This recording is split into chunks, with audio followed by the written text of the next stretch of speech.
इस कार्यक्रम के प्रायोजक हैं कृषि और किसान कल्याण मंत्रालय, भारत सरकार। हर जोखिम से निकल कर फसल आए, सुरक्षित हो जाए। फसल बीमा से हर किसान अब आत्मनिर्भर हो जाए। संकट के समय प्रधानमंत्री फसल बीमा योजना किसानों के लिए वरदान है। अब सूखा पड़े या बाढ़ आ जाए कोई डर नहीं, अब ओले पड़े या कीट पतंगे फसल खा जाए कोई फिक्र नहीं, क्योंकि हमने लिया है प्रधानमंत्री फसल बीमा। बुआई से फसल कटाई तक हर जोखिम का दावा, न्यूनतम प्रीमियम पर अधिकतम भुगतान का वादा। योजना से हर साल जुड़ रहे हैं 5 करोड़ से ज्यादा किसान। अब आपकी है बारी। नजदीकी कृषि कार्यालय, सहकारी समिति, बैंक शाखा, अधिकृत बीमा कंपनी या जन सेवा केंद्र में स्वेच्छा से करा सकते हैं पंजीकरण। फसल बीमा पोर्टल या फसल बीमा ऐप द्वारा भी कराया जा सकता है पंजीकरण। प्रधानमंत्री फसल बीमा योजना, आपकी फसलों का संपूर्ण सुरक्षा कवच। कृषि एवं किसान कल्याण मंत्रालय, भारत सरकार। वीरेंद्र भाई राम राम। विनोद भाई, आपने भी और किसान वाणी कार्यक्रम सुनने वाले सारे बहन भाई ने हमारी राम राम। विनोद भाई, हाँ, बरसात का मौसम चल रहा है। बिल्कुल भाई, बरसात का मौसम तो हो रहा है कुछ तितरिया। जी हाँ, और इसके साथ साथ जाहिर है कि सावन के महीने में बरसात तो होनी है, और जो ना हुआ है तो रिम झिम ना बरसे तो फिर सावन क्या। और जी अब बरसात का मौसम चल रहा है तो इसमें जो फल पक जा हैं, जिस तरह अम्बियाँ हैं टपका लगने लग जा है, हाँ जी, जामुन है वे भी टपकने लग जा है, अमरूद तैयार हो रहे हैं, और इस तरह के कई फल जो हैं समय के साथ साथ तैयार होने लग जा हैं इन दिनों। बिल्कुल वीरेंद्र भाई, फला की तरह नू है कि नाम सुनते ही मुंह में पानी आ जावे। और यो मौसम तो सावन का तो हिस्सा है भाई, तकरीबन सारे फला का स्वाद आदमी ले लियो। हाँ, मैंने पता है कि आपने बहुत अम्बियाँ भी चूसी, जामुन भी खाए, और अमरूद तो कच्चे पक्के सारे ही आपने इस्तेमाल करके देख लिए। और रही बात और पपीते वगैरह की, उनकी तरफ नज़र है थारी। बिल्कुल भाई, पर नज़र बरकरार रखो, इसमें कोई हर्ज नहीं, पर यो जरूरी है कि जो हम इनके खेता में भी जो इनका सही देखभाल रखेंगे तो ये हमारा ध्यान रखेंगे सही तरीके से। बिल्कुल। और वीरेंद्र भाई देखो, देखभाल रखी है जब बदम फड़ा का आनंद ले रहे हैं। फड़ा का आनंद ले रहे हैं। आपने बहुत बढ़िया बात कही कि पहले भी जो इनकी देखभाल सही रखी, जो पहले पौधे लगे हुए थे और जो नए लग रहे हैं उनकी भी रख रहे हो आप, जिससे कि आगे उनका फायदा ले इसका। बिल्कुल। और भाई वीरेंद्र भाई देख, हमने पहले ध्यान रखा था, फल टाइम पर पक के बढ़िया लग गए। जी हाँ। अब आगे जो आने वाले टाइम में भी फल बढ़िया आनंद ले हुए, हाँ। तो उसके लिए भी भाई फिर तैयारी तो करनी चाहिए, तैयारी करनी पड़ेगी। और उस तैयारी के लिए जो इन फलदार पौधों में जो इनकी सही देखभाल रखेंगे और सही इनका संतुलित खाद्य प्रबंध करेंगे और उसके महत्व को जानेंगे, तभी देखो आगे फिर बेहतर वो ले सकोगे। बिल्कुल। तो विनोद भाई, आज क्यों ना चर्चा इसी बात पर कर लेंगे, फलदार पौधों में संतुलित खाद्यों का महत्व क्या है क्या नहीं है। या तो बहुत बढ़िया बात भाई। हाँ, तो अब जाना है विनोद भाई कि ज़्यादातर फल जो वृक्ष हैं वे बहुवर्षीय हैं, यानी कि एक साल में 2 बार भी देते हैं फल, और जिनकी जड़ा जो है खेत में भी मिट्टी में काफ़ी गहराई तक जा हुआ है। पर मौसमी पौधों की तुलना में ऐसे पौधों में ज़्यादा खाद की भी जरूरत पड़ेगी। ऐसा नहीं है कि मौसमी पौधों को, जिस तरह आम है एक मौसम में एक ही बार फल देगा, है जी, अमरूद है साल में 2 बार भी दे 2 बार देते हो, है जी, तो पपीता है उस पर आंदा जांदा रही है फल अपना, है जी। तो इस तरह का वो बात आ जाए है तो उसी अनुसार उनकी देखरेख हमने करनी है, चाहे बहुवर्षीय है चाहे फिर मौसमी फल आ रहे हैं, तो उनके साथ साथ हमने उनका खाद का संतुलन बनाना ही है, क्योंकि फल वृक्षों की सही बढ़वार के लिए, सही पैदावार के लिए समय पर उनको पोषक तत्व देना बहुत ज़्यादा जरूरी हो जाए। बिल्कुल। और वीरेंद्र भाई, जो फड़ा की जिस तरह हम बात करें तो फल वृक्षों की जो प्रजाति है या फिर मिट्टी न्यारी न्यारी है, या उसकी जो वर्षा की आर्द्रता है, या प्रकाश की नमी की बात कर ले, वह उसके प्रकाश के जो बात करते तो हर पौधे की जो खाद की जो बात करते हैं अलग अलग होगा। बिल्कुल सही कह रहे हैं, वही बात आ गई विनोद भाई। या तो तकड़ा आदमी 2 रोटी फालतू खा लेगा, मड़ा आदमी थोड़ी सी कम खा लेगा, जरूरत के अनुसार उनको देनी पड़ेगी। ऐसे ही पौधों का सवाल है। और वीरेंद्र भाई, जो खाद की मात्रा की जब हम बात करते हैं, फल विशेष के रूप में अधिक निर्भर करे, और जो शुष्क क्षेत्र है उसमें फल वृक्षों में कम में खाद की जरूरत होती है, जबकि नींबू वर्गीय जिस तरह उद्यान वृद्धि की बात करें तो उसमें ज़्यादा पैदावार लेना चाहिए हमने करेंगे, ये इसमें खाद की जरूरत पड़ेगी है। तो हाँ, वह जैसा आपने सही कहा कि भी उसमें ज़्यादा ज़रूरत पड़ेगी नींबू वर्गीय में, या फिर खुश्क इलाकों में थोड़ा कम ज़रूरत पड़े है। और इसी तरह से जो देखें विनोद भाई, पौधों के जरिए नाइट्रोजन जो है अपने सारे वृद्धि काल तक लिया जाए, जो कि उसको ज़रूरी है, जबकि फास्फोरस जो है वो शुरुआती दौर में जो है ज़्यादा ज़रूरत पड़ेगी, क्योंकि उस समय भी वो बढ़वार करे है, जिसको तंदुरुस्त हो जाए पौधा, उस समय फास्फोरस की जरूरत पड़ेगी। इसके अलावा फल वृक्षों में नाइट्रोजन, फास्फोरस, पोटाशियम उर्वरकों का इस्तेमाल जो है पौधों की आयु के हिसाब से जो है ज़्यादातर कराया जाए। और इसी तरह इसमें भाई वीरेंद्र भाई जो सूक्ष्म तत्व है जिसमें जिंक, बोरोन की, लोहा और मैग्नीज की जरूरत पड़ा है उसमें थोड़ी मात्रा भी होया करे। और असंतुलित खाद तय हमने प्रयोग में किसाना ने भारी नुकसान उठाना भी पड़ता है। इसमें आपने सही कहा विनोद भाई कि असंतुलित खाद देंगे पौधों को तो उसमें दोनों तरह से है नुकसान। दोनों तरह से आप कहोगे कैसे? एक तो देखो धन ज़्यादा लग गया, पैसा ज़्यादा लग गया। कहाँ तो आपने 1 कट्टा गिरना था सारे किले में, अब यहाँ 2 गिर रहे, 3 गिर रहे, तो ज़्यादा ही पैसा लग गया और फिर समय नहीं ज़्यादा लग गया, समय भी लग गया, मेहनत भी लगी, लेकिन भाई देखम देखा ना देख हो रहे हैं। हाँ, या कर देवे, चाहे वो फसलों में दे रहे हैं, चाहे वो फलदार पौधों में दे रहे हैं, देखम देख ना दे, मिट्टी की जांच करवा के दें, उसकी ज़रूरत के अनुसार दें जितना है। और जैसा आपने जिक्र करें कि आयु के अनुसार दें तो उस जैसी बात ही नहीं है। और इसके साथ साथ जो फल वृक्षों की जो सही बढ़वार है और ज़्यादा उत्पादन जो सही समय पर लेंगे तो वो पोषक तत्व संतुलित मात्रा में जो उसको देना बहुत ज़्यादा जरूरी हो जा। ये बात यह है विनोद भाई कि खाद के इस्तेमाल का समय जो है कैसा हो, कब हो, तो उसमें यह बात आ जाए कि फल वृक्षों में जो उसकी सही जो न्यू कहते हैं कि सक्रिय बढ़वार के लिए नाइट्रोजन का इस्तेमाल बहुत ज़्यादा जरूरी हो जा। तो नाइट्रोजन की आधी मात्रा जो है वो सक्रिय वृद्धि से पहले और बाकी की जो है फल बनने के बाद देनी चाहिए। और पौधों में गोबर की खाद, फास्फोरस और पोटाश जो है वो सर्दियों में दे दें, जब खास करके कुछ पौधे सुप्तावस्था में आ जाए उस दौरान भी दी जा सके है। और जी नाइट्रोजन की आधी मात्रा फरवरी और आधी जो अप्रैल में भी दी जा सके है।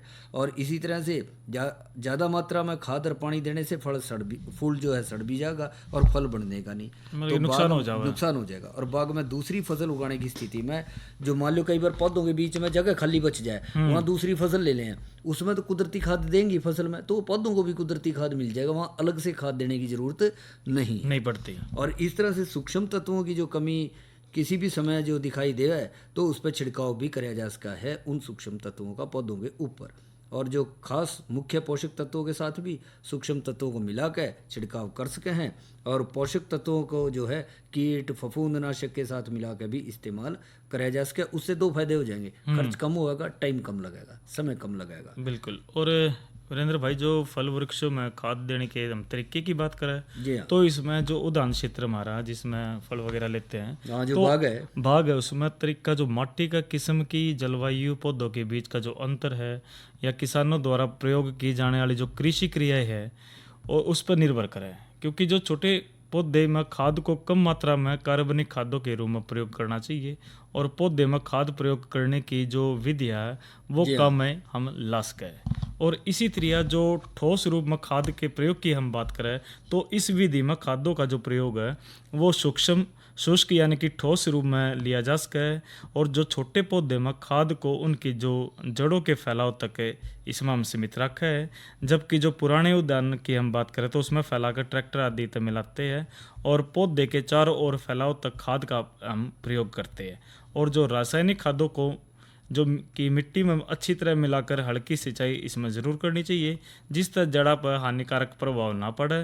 और इस विधि तक जो रासायनिक खादों के साथ साथ गोबर की खाद, कंपोस्ट या फिर वर्मी कंपोस्ट की हम बात करें या जैविक खादों का प्रयोग इसमें हम कर सकें, यानी कि जो ठोस रूप में खाद के प्रयोग की जो हम बात कर रहे हैं। जी हाँ, उसके साथ साथ ये उसमें और इसी तरह जो वीरेंद्र भाई जो द्रवित यानी कि जो घोल रूप में खाद के पानी में मिला के वो बात करें तो इस विधि में रासायनिक खादों के अलावा जो गोबर या घोड़े की जो लीद है या भेड़ बकरियों की जो खाद को पानी में घोलकर इसमें द्रवित यानी कि लिक्विड की तरह हम तैयार करके उस घोल को रूपी खाद का छिड़काव हम इसमें कर सकें। और इस छिड़काव के अलावा जो पौधे के जो पास में भूमि पर प्रयोग कर सका है और मिट्टी में मिलाने से पहले पौधे के पास की जो मिट्टी को उसमें नम कर लेना चाहिए।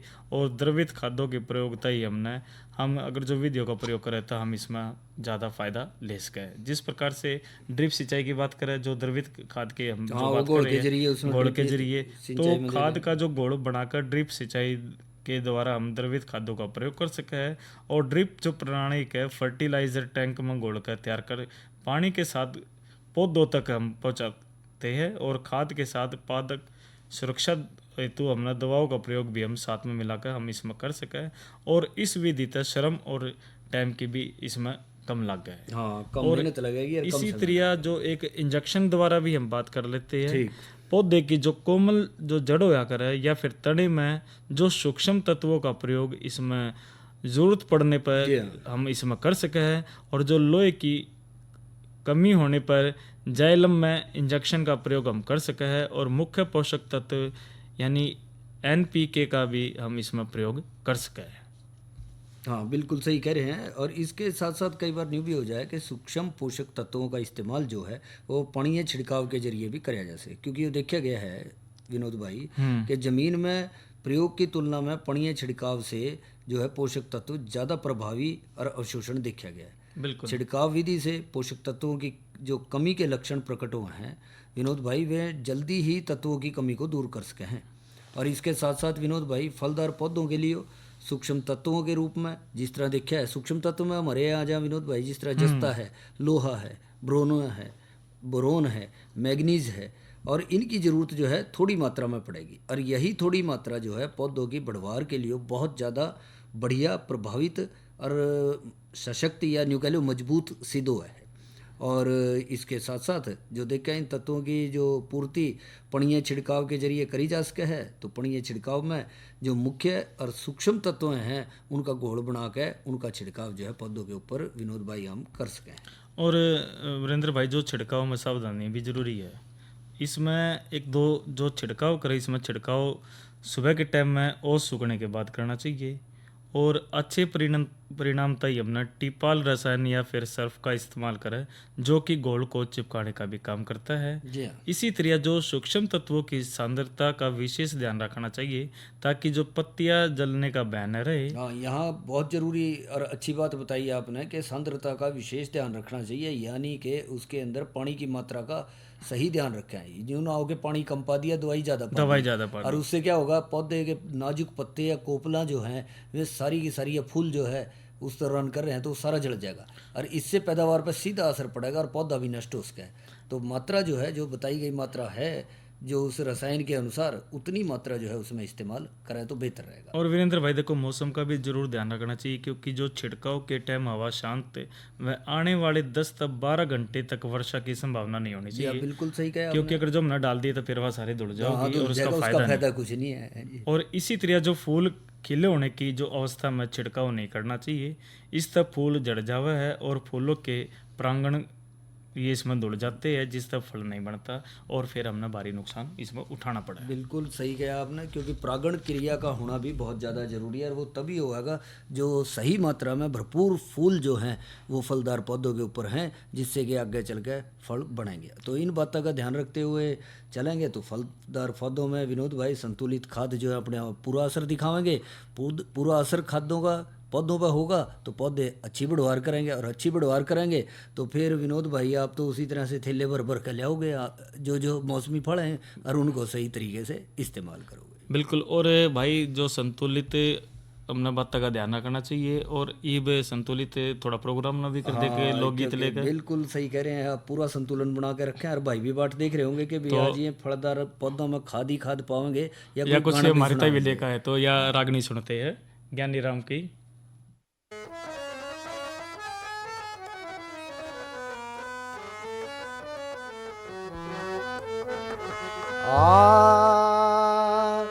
चिंत्या चिता समान कह मन,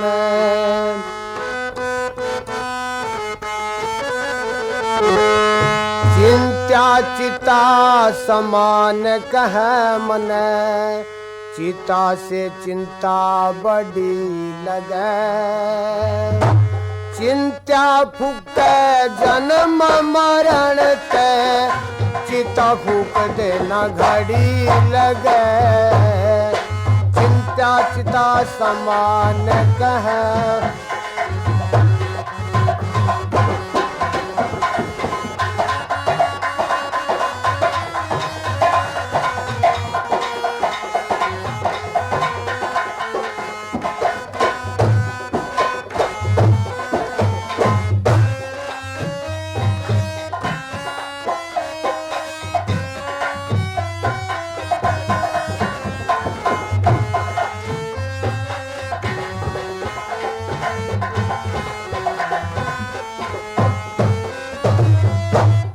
चिंता पड़े चिता में एक लखत जले बुझ के खाक बसम हो जाए मरने देना जीने दे जड़े चिंता खड़ी खसम हो जाए बल बुद्धि रंग रूप है ना गिद्दड़ किसा पसम हो जाए चिंता में कुछ लगना अच्छा खाना टूक कसम हो जाए चिंता बम बीमारी करे चिंता बम बीमारी करे ना बूटी ना जड़ी लगे चिंता फूके जन्म मरण ते चिता फूक देना घड़ी लगे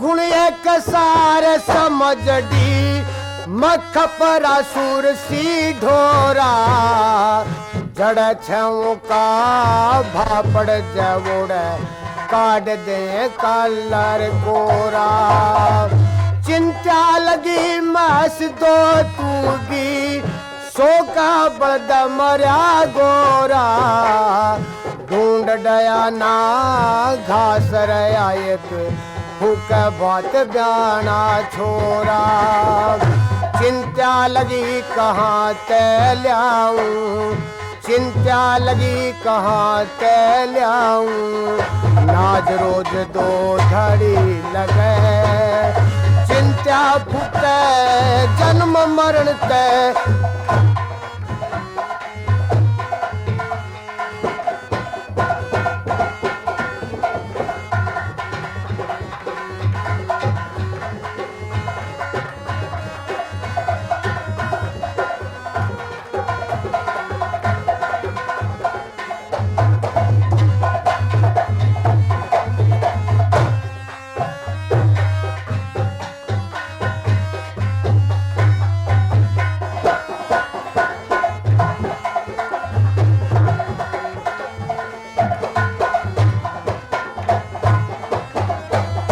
गुजर गई सो गुजर गई गुजरी का फिक्र करे ठाली गुजरेगी सो गुजरेगी क्यों पहले विरथा डरे ठाली गुजर रही सो गुजर जाएगी क्यों झुरझुर मुड़ मरे ठाली करनी का फल पड़ भोगना चिंता चित चरे ठाली वहाँ कहाँ सुख चैन जहाँ चिंता की ड्यूटी खड़ी लगे चिंता फुके जन्म मरण ते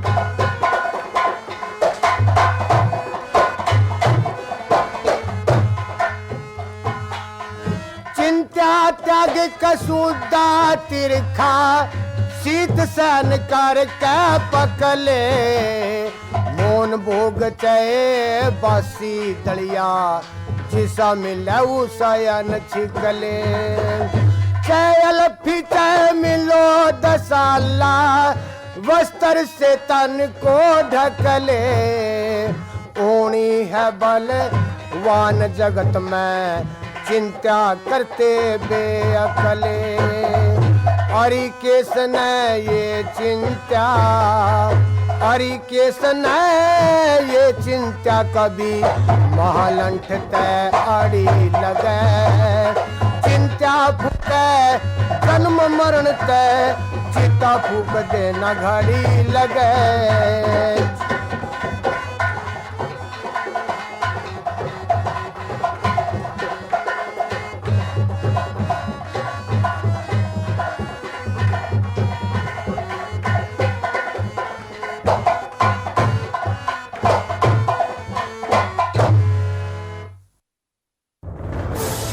कोरोना वायरस के खतरे से बचते हुए फसल की कटाई, बिक्री, खरीद, नई फसल की जुताई और बुआई सुरक्षित हो सकती है अगर हम लगातार हाथों को साबुन और साफ पानी से नियमित अंतराल पर धोते रहें।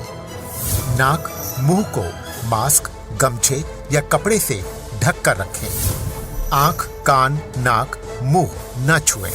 आपस में 2 गज की दूरी बनाए रखें।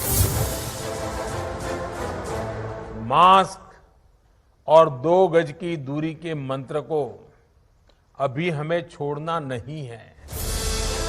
फसलों की बुवाई एवं कटाई करते समय आपस में कम से कम 2 गज की दूरी बनाए रखें। फसल की कटाई करने के बाद छोटे छोटे ढेरों में इकट्ठा करें। कृषि के औजारों की समय समय पर सफाई करें। एक दूसरे के साथ औजारों की अदला बदली न करें।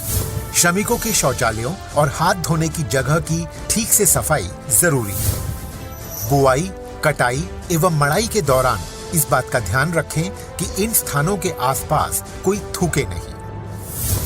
कंबाइन, हार्वेस्टर, थ्रेशर, जुताई और बुआई की मशीनों को इस्तेमाल से पहले साफ करें। मशीनों के इस्तेमाल से पहले और इस्तेमाल के बाद हाथ साबुन से साफ करें।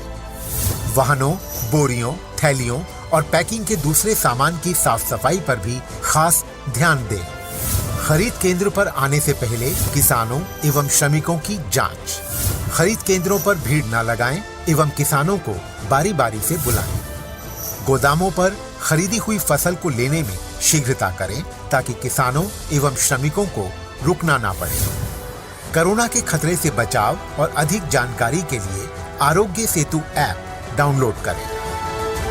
देश में खाद्य सुरक्षा के ये सिपाही भोजन की निरंतर उपलब्धता को सुनिश्चित करते हैं। किसान स्वस्थ रहें तभी हम कोरोना वायरस से जीत पाएंगे, आगे बढ़ पाएंगे। किसान सबल, देश प्रबल।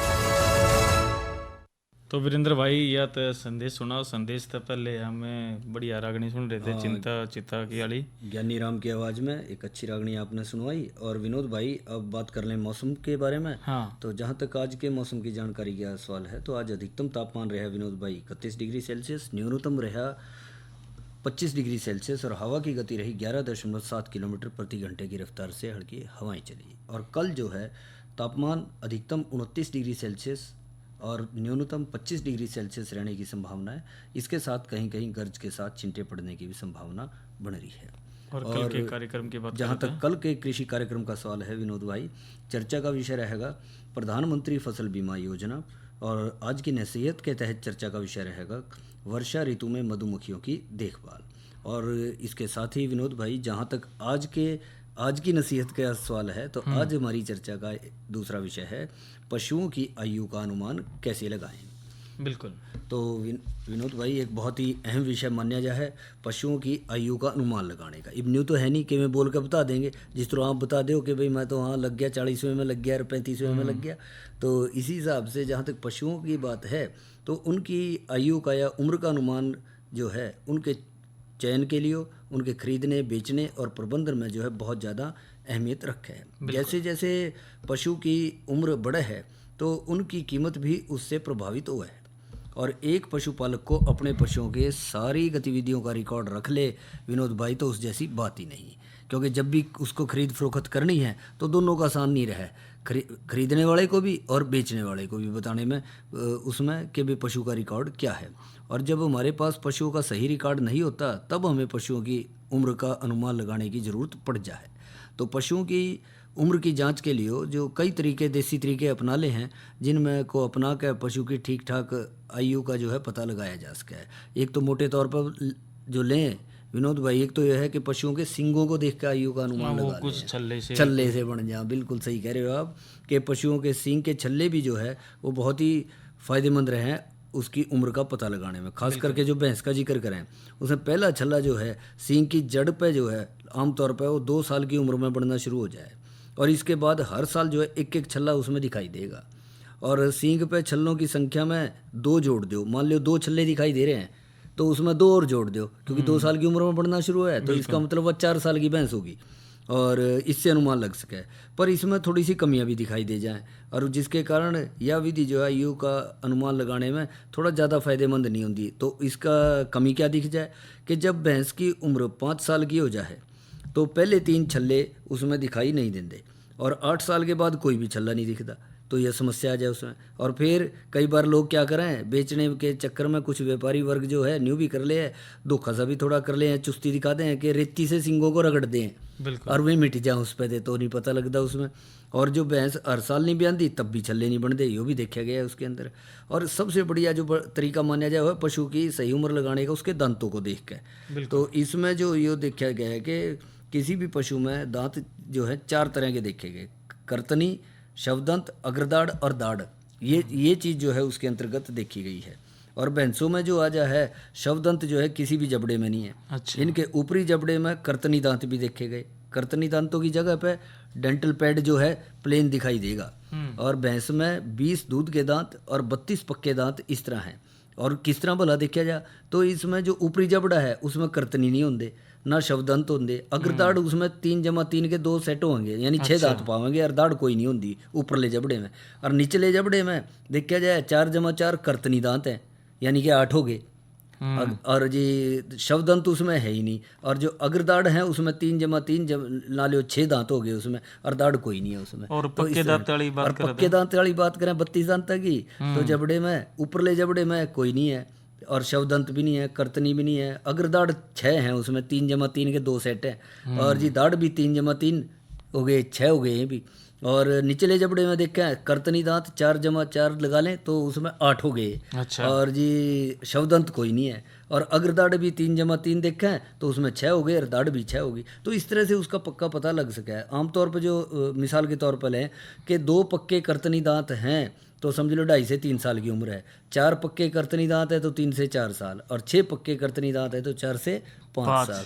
और 8 पक्के कर्तनी दांत है तो 5 से 6 साल हो जाए। तो इस तरह पता लगा। और जैसे जैसे उम्र बढ़े है तो दांत घिसने भी शुरू हो जाए।